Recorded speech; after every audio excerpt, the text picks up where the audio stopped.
بسم اللہ الرحمن الرحیم۔ سورۃ السبا۔ الحمدللہ الذی، تمام تعریف اللہ کے لیے ہے جو لہو، اسی کے لیے ہے، ما فی السماوات، جو کچھ آسمانوں میں ہے، وما فی الارض، اور جو کچھ زمین میں ہے، وَلَهُ الحمد، اور اسی کے لیے تمام تعریف ہے، فی الآخرہ، آخرت میں بھی اسی کی تعریف ہے، وَهُوَ الحکیم الخبیر، وہی ہے حکمت والا، خبر والا۔ فی الآخرہ کے دو مطلب ہیں، ایک یہ کہ اس دنیا میں اگر کسی انسان کے کارناموں کی تعریف کی جائے تو بالآخر اللہ کی ہی تعریف ہوگی، کیونکہ انسان کو ہر طرح کی قوت، صلاحیت، طاقت دینے والا کون ہے؟ اللہ ہے۔ یعنی فی الآخرہ کا لفظ یہاں بالآخرہ کا معنی دے رہا ہے۔ اور دوسرا مطلب یہ ہے کہ انسان میں اس دنیا میں تو کچھ اسباب ظاہری طور پر ہیں جو سب کو دکھائی دیتے ہیں یا محسوس ہوتے ہیں، لیکن کچھ اسباب ایسے ہیں جن پر پردہ پڑا ہوا ہے۔ آخرت میں سارے پردے اور جماعت اٹھ جائیں گے اور ہر ایک کو یہ نظر آئے گا کہ قابل تعریف ذات صرف اللہ کی ہے۔ یعلم، وہ جانتا ہے، ما یلج، جو کچھ داخل ہوتا ہے، فی الارض، زمین میں، وما یخرج، اور جو کچھ نکلتا ہے، منہا، اس سے، وما ینزل، اور جو کچھ اترتا ہے، من السماء، آسمان سے، وما یعرج، اور جو کچھ چڑھتا ہے، فیہا، اس میں، وہو، اور وہی ہے، رحیم الغفور، مہربان بخشنے والا۔ زمین میں داخل ہونے والی چیزیں یہ ہیں کہ ہر قسم کے نباتات کے بیج، بارش کا پانی، جانوروں کے مردہ اجسام، حشرات الارض، زمین سے نکلنے والی چیزیں مثلاً کھیتی، پودے، درخت، معدنیات، کئی قسم کے تیل، گیسیں وغیرہ، اور آسمان سے اترنے والی چیزیں جیسے بارش، اللہ کی رحمت اور برکت، اللہ کی وحی، فرشتے۔ جو آسمان کی طرف چڑھنے والی چیزیں ہیں وہ دعا ہیں، فرشتے ہیں، انسان کے اعمال ہیں۔ تو ان سب انواع اور ان سب جزیات، سب کچھ اس کا علم کس کو ہے؟ اللہ کو ہے۔ تو یہاں جو کچھ نکلتا ہے، اترتا ہے، چڑھتا ہے، تو یہاں پر یہ سب معنی واضح ہو گئے چاروں لفظوں کے۔ واہوا، اور وہی ہے، غفور الرحیم، بخشنے والا، مہربان، یعنی انسانوں کی بدعمالیوں پر انہیں فوراً سزا نہیں دے دیتا۔ یہ اس کی رحمت کا تقاضا ہے کہ انسانوں کو سنبھلنے کی مہلت دیتا ہے، اور جو سنبھل جائے اس کے ساتھ اس کی لغزشیں، اس کے گناہ بھی معاف کر دیتا ہے۔ وقال الذین، اور کہا ان لوگوں نے، کفروا، جو کافر ہوئے تھے، لا تأتینا الساعہ، نہیں آئے گی ہمارے پاس قیامت کی گھڑی ہم پر نہیں آئے گی۔ قل، کہہ دیجئے، بلا، کیوں نہیں، وربی، اور میرے رب کی قسم، لتأتینکم، البتہ آئے گی تمہارے پاس۔ عالم الغیبی، جاننے والا ہے غیب کا، لا یعزب، نہیں پوشیدہ، عنہ، اس سے، مثقال، برابر، ذرۃ، ذرے کے، فی السماوات، آسمانوں میں، ولا فی الارض، اور نہ ہی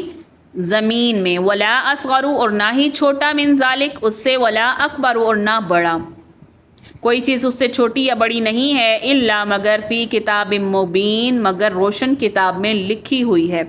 یعنی کفار کہتے ہیں ہم پر قیامت نہیں آئے گی، تو آپ کہہ دیں کہ مجھے میرے رب کی قسم جو غیب کا علم جانتا ہے، یقیناً وہ آئے گی۔ اللہ سے ایک ذرے کی برابر بھی چیز پوشیدہ نہیں ہے، نہ آسمانوں میں، نہ زمین میں، بلکہ اس سے بھی چھوٹی اور بڑی ہر شے کھلی کتاب میں موجود ہے۔ جس دعوے پر کوئی ظاہری دلیل موجود نہ ہو یا مخاطب اسے تسلیم کرنے سے انکار کرتا ہو تو اللہ کی قسم اپنے دعوے کا موقد کیا جاتا ہے۔ تو یہاں قسم کھانے والی وہ ہستی ہے جسے کفار مکہ صادق اور امین سمجھتے تھے، یعنی نبی صلی اللہ علیہ وآلہ وسلم قسم کھا کر بتا رہے ہیں۔ اولاً تو انہیں اس بات پر دعویٰ یا یقین کر لینا چاہیے تھا کیونکہ وہ صادق اور امین ہیں جیسے وہ کہتے تھے۔ تو دوسرا یہ کہ وہ اللہ کی قسم اٹھا کر اپنے دعوے کو تاکیداً بیان کر رہے ہیں۔ تو نتیجہ یہ نکلتا ہے کہ قیامت کا علم صرف اسے ہو سکتا ہے جو غیب کا علم جانتا ہو، اور وہ صرف کس کی ذات ہے؟ اللہ کی ذات ہے۔ اور پھر فرمایا چاہے چھوٹی بڑی شے کچھ بھی ہو، کتاب الحکیم میں، کتاب مبین میں لکھی جا چکی ہے، یعنی کائنات کی ہر چھوٹی بڑی، خفیہ، اعلانیہ، قرض، ہر چیز اللہ ہی کے علم میں ہے، بلکہ کائنات میں کوئی بھی چھوٹا بڑا پیش آنے والا واقعہ ہو، حادثہ ہو، اس کے پاس پہلے سے لکھا ہوا ہے۔ پھر جب ایسی ذات قیامت کے واقع ہونے کی خبر دے رہی ہے تو پھر اس میں شک و شبہ کیا ہو سکتا ہے؟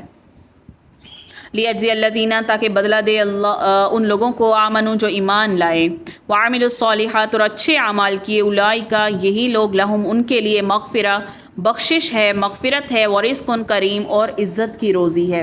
یعنی قیامت یا آخرت کی زندگی پر عقلی دلیل یہ ہے کہ دنیا میں بے شمار ایسے افراد ہیں جنہوں نے ایمان لا کر حق کی راہ میں بے شمار جانی مالی قربانیاں دیں، تمام عمر فقر و فاقہ پریشانیوں کفار کے ہاتھوں ظلم و ستم سہنے میں گزارا، تو کیا یہ انصاف کا تقاضا نہیں ہے کہ ان کے اعمال کی جزا دی جائے، دکھوں کے بدلے انعامات سے نوازا جائے؟ تو ضروری ہے کہ اللہ انسانوں کو ایک دوسری زندگی عطا فرمائے جس میں ہر شخص کو اس کے اعمال کے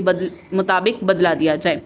والذین سعوا، اور جن لوگوں نے سعی کی، سعی کوشش، فی آیاتنا ہماری نشانیوں کے، معاجزین عاجز کرنے والے ہو کر، اولئک یہ لوگ، لہم ان کے لیے، عذاب ہے، من رجز علیم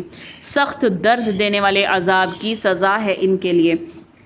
یعنی ایسی سازشوں اور کوششوں میں اپنی ساری عمر گزار دی کہ کہیں اسلام کا غلبہ، اسلام کو سربلندی نہ مل جائے، یا اللہ کے بتائے ہوئے عقیدہ آخرت کا مذاق اڑاتے، یہ اللہ کی گرفت سے بچ نہیں سکتے، اور انہیں ان کے ناپاک ارادوں کے عوض عذاب بھی اسی قسم کا دیا جائے گا۔ تو پچھلی آیات میں ایمانداروں کے لیے رزق کریم اور مغفرت دونوں کا ذکر فرمایا، تو جس سے معلوم کیا ہوا کہ مصائب و مشکلات، فقر و فاقہ میں زندگی گزارنے والے مومنین کو عزت کی روزی بھی ملے گی، مغفرت بھی ملے گی، اور جن ایمانداروں کو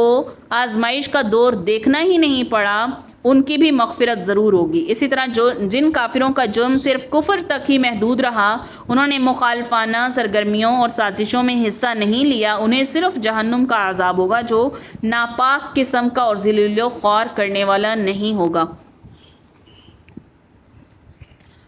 وَيَرَى الَّذِينَ، اور وہ جانتے ہیں وہ لوگ، اوتوا العلم جو دیے گئے علم، الذی وہ جو انزل اتارا گیا ہے، الیک تیری طرف، میں ربک تیرے رب کی طرف سے، وہو الحق اور وہ حق ہے، ویہدی اور وہ راہ دکھاتا ہے، الی صراط راہ کی طرف سیدھی، عزیز الحمید تعریف کیے ہوئے غالب، یعنی سزاوار تعریف کا رستہ بتاتا ہے۔ مطلب سراسر جو حق ہے اللہ کی طرف جانے والا، ایسی راہ کی راہ بری کرتا ہے۔ وقال الذین، اور وہ لوگ جنہوں نے کفروا کفر کیا، جو کافر ہو گئے، هل ندلکم کیا ہم راہ بتائیں تم کو، علی رجل اس شخص کے اوپر، ینبئکم جو خبر دیتا ہے تمہیں، اذا مزقتم جب ریزہ ریزہ ہو جاؤ گے تم، ممزقین نہایت ریزہ ریزہ ہو جانا، انکم بے شک تم، لفی خلق جدید ایک نئی پیدائش میں پیدا ہوگے۔ یعنی کافروں نے کہا آؤ ہم تمہیں ایک ایسا شخص بتائیں جو تمہیں یہ خبر پہنچا رہا ہے کہ تم بالکل ہی ریزہ ریزہ ہو جاؤ گے، تو پھر سے ایک نئی پیدائش میں آ جاؤ گے۔ یعنی اہل دانش لوگ اللہ کی آیات، عقیدہ آخرت، انسان کی دوبارہ ملنے والی زندگی اور اللہ کے حضور جواب دہی کا تصور، اچھے برے اعمال کا بدلہ ملنے پر اس طرح یقین رکھتے ہیں جیسے وہ یہ سب کچھ اپنی آنکھوں سے دیکھ رہے ہیں، جبکہ کفار اللہ کا انکار کرنے والے کفار جو ہیں وہ اللہ کی آیات کا مذاق اڑانے سے ضدی، ہٹ درم اور جاہل قسم کے لوگوں کو گمراہی میں مبتلا کر سکتے ہیں، مگر اہل علم ان کے فریب میں نہیں آ سکتے۔ افطرا کیا باندھ لیا ہے اس نے، علی اللہ اللہ پر، کاذباً جھوٹ، ام یا بھی جنہ یا اس کو کوئی جنون ہے، بل الذین بلکہ وہ لوگ جو لا یؤمنون ایمان نہیں لاتے، بالآخرۃ آخرت پر، فی العذاب عذاب کے بیچ، والضلال البعید اور دور کی گمراہی میں ہیں، پرلے درجے کی گمراہی میں وہ مبتلا ہیں۔ یعنی کفار مکہ آپ کو جھوٹا نہیں کہہ سکتے تھے کیونکہ یہ بات ان کی زندگی بھر کے تجربے کے خلاف تھی، لیکن وہ اس کی یعنی آپ صلی اللہ علیہ وسلم کی دعوت بھی تسلیم کرنے پر آمادہ نہیں تھے۔ تو رسول اللہ صلی اللہ علیہ وسلم کی دعوت میں 3 باتیں تھیں جو انہیں ناگوار گزرتی تھیں، جن پر وہ ایمان نہیں لاتے تھے۔ کیا کہ زمین و آسمان یا کائنات کے فنا ہونے کا وہ یقین نہیں رکھتے تھے، یعنی کہ وہ قیامت کے قائم ہونے کے قائل ہی نہیں تھے، اور دوسرا یہ کہ وہ مرنے کے بعد زندہ ہونے کے قائل نہیں تھے، یعنی جب انسان مر کر مٹی میں مل جائے تو اس کا دوبارہ جی اٹھنا ان کے خیال کے مطابق ناممکن ہے۔ تیسرا یہ کہ اسی کے نتیجے میں وہ آخرت کے ثواب اور عذاب کے بھی قائل تھے، تو لہٰذا وہ اپنی دنیاوی زندگی میں اللہ کے احکام کا پابند بن جانے کی بجائے آزاد رہنا ہی پسند کرتے تھے۔ جب بھی ان لوگوں نے مذاق اڑایا تو انہی باتوں کا، اور ان میں سے پہلی 2 باتوں کا وہ اکثر جو ہے وہ مذاق اڑاتے رہتے تھے، دہراتے رہتے تھے۔ تو اس آیت میں ان کے سوال کا انداز تمسخر جو ہے وہ بیان کیا۔ وہ یہ سمجھتے تھے کہ اس نبی کی یہ دعوت 2 ہاتھوں سے خالی نہیں ہو سکتی، یا تو وہ اللہ پر جھوٹ باندھتا ہے یا پھر اس کی عقل جواب دے گئی ہے، یعنی کہ وہ مجنون ہو گیا ہے۔ وہ خود بھی اپنے ان دونوں احتمالات کو درست نہیں سمجھتے تھے، تو جو قریشی سردار تھے اپنی نجی گفتگو میں خود بھی ان احتمالات پر مطمئن نہیں ہو سکے تھے، نہ ایک دوسرے کو مطمئن کر سکے تھے۔ آپ صلی اللہ علیہ وسلم کے صادق ہونے کا تقاضا یہ تھا کہ جو شخص لوگوں سے جھوٹ نہیں بولتا وہ اللہ کے بارے میں کیسے جھوٹ بول سکتا ہے، اور دیوانگی کی بات تو وہ بھی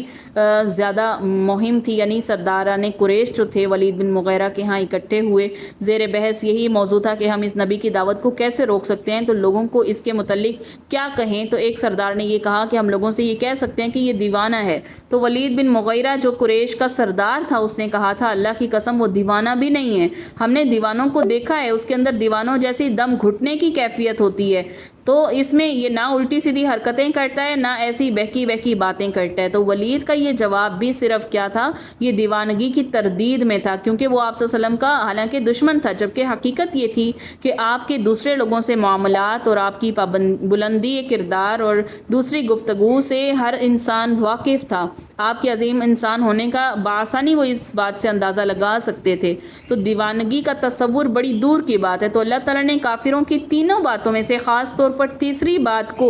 انکار کی اصل وجہ قرار دیتے ہوئے فرمایا کہ یہ لوگ آخرت کا انکار اس بنا پر نہیں کرتے کہ انہیں آخرت کے دلائل کی سمجھ نہیں آ رہی یا آ نہیں سکتی، بلکہ اصل وجہ یہ ہے کہ یہ آخرت میں باز پرست سے ڈرتے ہیں اور یہ سمجھ رہے ہیں کہ بس کبوتر کی آنکھیں بند کرنے سے بلی خود بخود غائب ہو جائے گی، تو انہوں نے خود ہی اپنی آنکھیں حق کو دیکھتے ہوئے ان کے مقابلہ کرنے سے بند کر رکھی ہیں اور اسی طریقے سے مسلسل آگے بڑھتے جا رہے ہیں۔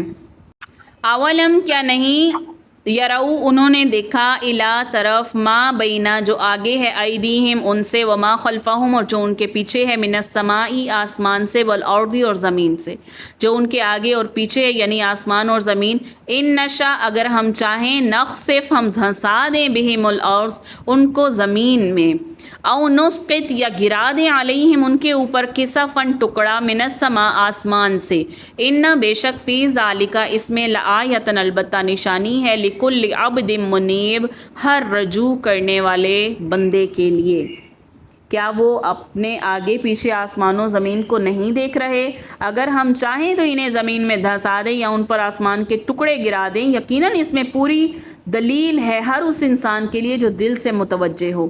یعنی وہ اس بات پر یقین رکھتے ہیں کہ زمین و آسمان کو پیدا کرنے والا، اس کائنات کا نظام چلانے والا اللہ ہے، اور یہی زمین و آسمان انہیں ہر طرف سے گھیرے ہوئے ہے، اسی کی حدود سے وہ باہر نہیں نکل سکتے، تو زمین کا مالک اللہ ہے، زمین کو حکم دے کر انہیں پکڑ لے یا انہیں زمین کے اندر دھنسا دے، اور زمین کی مجال نہیں ہے کہ وہ اللہ کے حکم سے منہ موڑے، اور آسمان سے بھی کہ اگر وہ اس پر عذاب نازل کر سکتا ہے اور زمین کے نیچے سے بھی نازل کر سکتا ہے، پھر آخر یہ کس رسول کی مخالفت اور کس اللہ کی مخالفت پر تلے بیٹھے ہیں؟ تو نظام کائنات میں صرف ایک نشانی نہیں، بے شمار نشانیاں ہیں، مگر یہ نشانیاں ہر ایک کے لیے نہیں ہیں، بلکہ صرف اس کے لیے ہیں جو عقل، انصاف، سوچ سمجھ سے کام لے کر اس کائنات کے خالق کی طرف جھکتے ہیں، رجوع کرتے ہیں۔